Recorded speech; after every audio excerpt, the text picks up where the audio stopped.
오늘 본문은 바울이 성도들이 구원받기 전 원리를 이야기하고 있는 내용입니다. 오늘날 사람들은 대개 인류에게, 또 특히 자신들에게 뭔가 크게 문제가 있다고 생각지 않습니다. 그러니 하나님의 은혜가 절실하게 필요하다고 여기지도 않는다는 것입니다.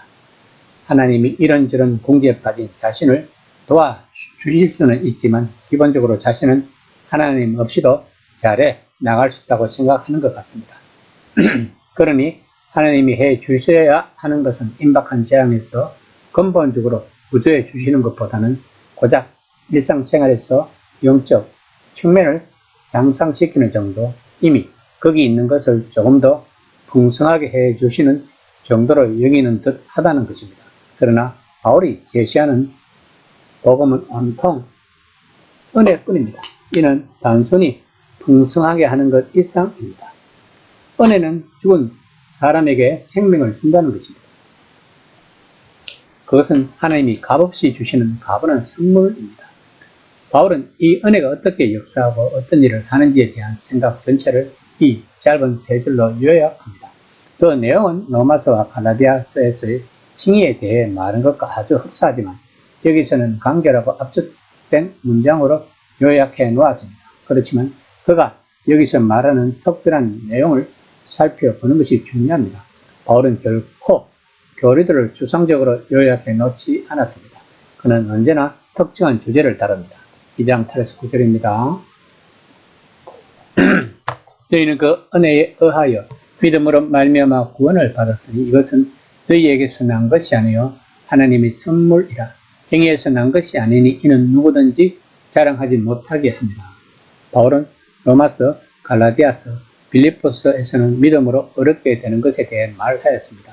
반면 여기 본문에서는 은혜로 구원받는 것에 대해 말하고 있는 것입니다. 칭의와 구원은 같지 않습니다. 칭의는 하나님의 가족이 되는 것과 관련이 있습니다. 이는 사람들이 어떻게 그 가족의 구성원으로 확정되는가 하는 내용입니다. 구원은 사람들이 잘 운명에서 구조해내는 것과 관련이 있습니다. 이는 그 구조가 어떻게 일어났으며 누구에게 궁극적 책임이 있는가 하는 질문에 답한 것입니다. 바울이 징계에 대해 말할 때 사람들을 확정하는 것은 그들의 믿음이었습니다.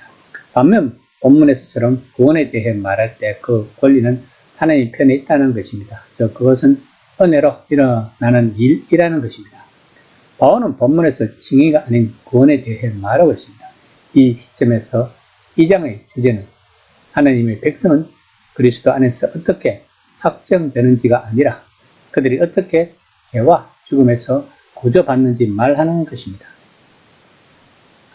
바울은 여러분을 믿음을 통해 은혜로 구원을 받았습니다. 라고 말합니다. 믿음은 하나님이 받아주실 만한 존재가 되도록 인간 자신이 행하는 무엇이 아닙니다. 우리는 아무것도 할 수 없고 도움을 받지 않을 수 없으며 그 일을 이룰 수 없다는 것입니다. 그렇지 않다면 우리가 그 일을 주도하게 될 것이고 그런 능력이 있는 사람은 그러지 못하는 사람들 위해 서서 자랑스럽게 고개를 꼿꼿이 들 것입니다. 하지만 정반대라는 것입니다. 그것은 전적으로 하나님의 선물이므로 인간은 누구도 자랑할 여지가 없다고 바울은 말하고 있는 것입니다.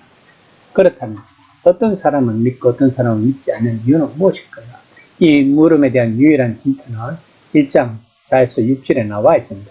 그들이 믿게 된 것은 왕이신 예수 안에서 창조세계 전체의 생명과 목적을 한데 모으시려는 하나님의 궁극적 계획의 일부로 하나님이 그들 안에서 세상에 그 사랑을 아낌없이 부어주시는 과정을 시작하셨기 때문입니다. 바울의 율법의 행위가 아니라 믿음에 의한 징의를 말할 때 요점은 하나님의 백성 공동체는 이스라엘 민족에 속했다는 표지였던 다른 여러 가지 즉 안식일, 음식법, 할례 등을 통해서가 아니라 부활하신 주님이신 예수님을 믿음으로 확정된다는 것입니다. 2장 10절입니다. 우리는 그가 만드신 바라 그리스도 예수 안에서 선한 일을 위하여 지으심을 받은 자니 이 일은 하나님이 전에 예비하사 우리로 그 가운데서 행하게 하려 하심이라. 본문에서 바울이 말하는 선한 일은 로마서, 갈라디아서, 빌립보서에서 칭의를 말할 때 배제한 율법의 행위와 같은 것이 아닙니다.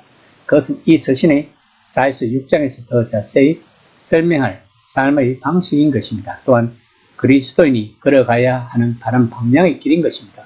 본문은 그리스도인들이 하나님의 새 창조의 중심에 있다는 바울의 핵심 내용입니다. 그는 우리가 하나님의 작품이라고 말할 수 있는 것입니다. 이는 하나님이 왕이신 예수 안에서 우리에게 하신 일은 신화 조각 같은 예술 작품이라고 암시하는 것과 같다는 것입니다. 혹은 음악 작품 같다는 것입니다. 그러므로 우리가 지금 연주해야 하는 음악은 진정한 인간이 되는 길일 것입니다. 그 길은 우리가 따를 수 있도록 하나님의 은혜로운 설계에 따라 우리 앞에 놓여 있다는 것을 알아야 할 것입니다. 우리의 구원은 말할 것도 없이 우리의 삶 전체가 하나님의 가분한 선물이라는 사실을 그리스도인들이 제대로 이해하지 못한다면 그들이 도덕적, 영적 삶에 어떤 일이 일어날까요? 아마도 모든 것이 자기 중심적이 될 것입니다. 자기가 믿고 싶은 대로 믿을 것이며 죽으면 천국 간다는 내세 지향적인 종교관을 가지게 되어 타인에 대한 사랑보다는 자신들은 하나님의 선택을 받았다는 이스라엘 민족처럼 선민사상을 가지게 될 것입니다. 그래서 지금 교회가 세상에서 지탄의 대상이 되고 있는 것은 아닌지 한번 생각해 보아야 할 것입니다. 이 시간 나는 하나님의 은혜에 대해 어떤 생각을 가지고 있는지 한번 생각해 보는 시간이 되었으면 합니다.